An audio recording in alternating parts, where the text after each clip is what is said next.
Γεια σας, είμαι ο Σπύρος, είμαι καθηγητής γερμανικών εδώ και 25 περίπου χρόνια και στα online μαθήματα είμαι περίπου 10 χρόνια. Σε αυτό το βιντεάκι θέλω να σας δείξω ένα πλάνο μαθήματος όπως το αντιλαμβάνομαι εγώ, όπως το δουλεύω.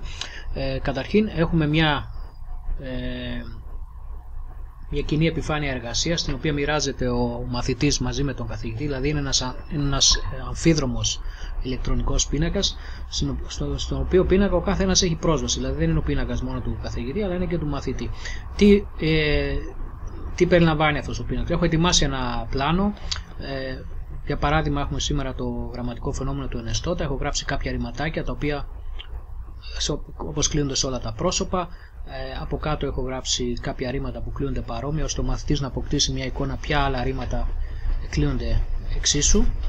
Επίσης υπάρχει εδώ πάνω στη γωνία ή σε κάθε μάθημα θα υπάρχει και ένα βιντεάκι το οποίο θα έχει ως θέμα το γραμματικό φαινόμενο το οποίο δουλεύουμε εκείνη τη στιγμή, το οποίο το πατάει ο μαθητής εδώ το κλικ και μπορεί να μπει απευθείας και να δει αυτό το βιντεάκι. Το μάθημα προφανώς θα περιλαμβάνει και ασκήσεις. Στην προηγούμενη περίπτωση έχω βάλει μια άσκηση, ένα PDF το οποίο το ανοίγει ο μαθητής, το επεξεργάζεται, μπορεί κάλλιστα να το εκτυπώσει αν θέλει, αν το βολεύει έτσι, μπορεί και αν δεν θέλει να το κάνει αυτό θα μπορεί κάλλιστα να γράψει τις απαντήσεις κάτω από εδώ. Υπάρχουν και quiz για παράδειγμα όπως είναι αυτό εδώ, το οποίο έχει και θα βάλουμε ένα κωδικό και ξαφνικά μπαίνουμε μέσα και μπορούμε να κλικάρουμε και να κάνουμε να πατήσουμε τις σωστές λύσεις και αυτομάτως αυτό το τεστάκι θα πάει στον καθηγητή και θα δει και αυτός την επίδοσή μας και θα μας βαθμολογήσει ανάλογα. Το μάθημα προφανώς έχει ένα βιβλίο, ένα coursebook και ένα βιβλίο ασκήσεων και μετά από κάθε ενότητα υπάρχει ένα τεστάκι. Όπως στην προηγούμενη περίπτωση έχω το τεστ 9, το οποίο ο μαθητής θα το κλικάρει, θα μπει στο PDF και με τον ίδιο τρόπο που εξήγησα και πριν μπορεί να το εκτυπώσει ή μπορεί να θέλει να γράψει τις απαντήσεις κάτω από εδώ. Υπάρχουν και διαδραστικές ασκήσεις όπως είναι το συγκεκριμένο, το οποίο ασχολείται επίσης με το γραμματικό φαινόμενο που θα κάνουμε εκείνη τη στιγμή. Έχουμε τα ομαλά ρήματα όπως βλέπετε εδώ.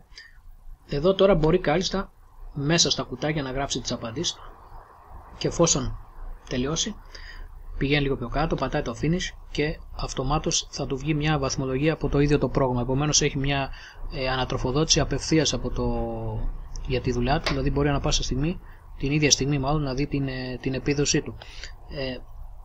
Προχωρώντας, σίγουρα υπάρχουν και εκθέσεις ανάλογα με το επίπεδο. Εδώ έχω τοποθετήσει μια έκθεση του επίπεδου Α2, ο μαθητής διαβάζει την προσφώνηση και μπορεί μετά από κάτω να γράψει την έκθεσή του. Δεν λείπουν βέβαια και τα ακουστικά. Εδώ έχουμε ένα ακουστικό, πατάει ο μαθητής το link, μπαίνει σε ένα MP3, ακούει το συγκεκριμένο ακουστικό, απαντάει δηλαδή στις 5 ερωτήσεις με ναι ή όχι και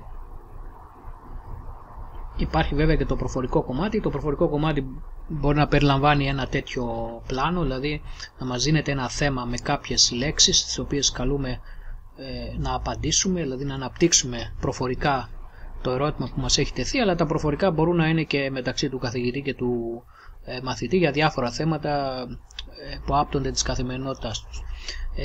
Αυτό είναι το πλάνο του μαθήματος όπως το δουλεύω εγώ και όπως το αντιλαμβάνομαι εγώ. Νομίζω είναι πολύ πρακτική αυτή η επιφάνεια εργασίας γιατί ο μαθητής δεν χρειάζεται να πάει κάπου αλλού.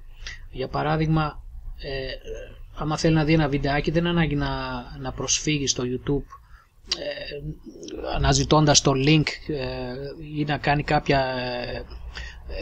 κάποια διαδικασία μόνος. Όλα είναι έτοιμα εδώ πέρα, τα οποία ανά πάσα στιγμή όπως είπαμε μπορεί και μετά το μάθημα να επανέλθει και να ξαναδεί το γραμματικό φαινόμενο, να ξαναδεί το βιντεάκι και βέβαια μπορεί και να κάνει και κάποιες αλλαγές που θα θέλει ο ίδιος, δηλαδή μπορεί να αλλάξει χρώματα, μπορεί να σημειώσει κάτι που θέλει να το έχει πάνω στην επιφάνεια, όλα αυτά μπορεί βέβαια να τα κάνει και μετά το μάθημα. Αυτά είχα να σας πω. Σας ευχαριστώ πολύ καταρχάς και αν έχετε κάποιες απορίες παρακαλώ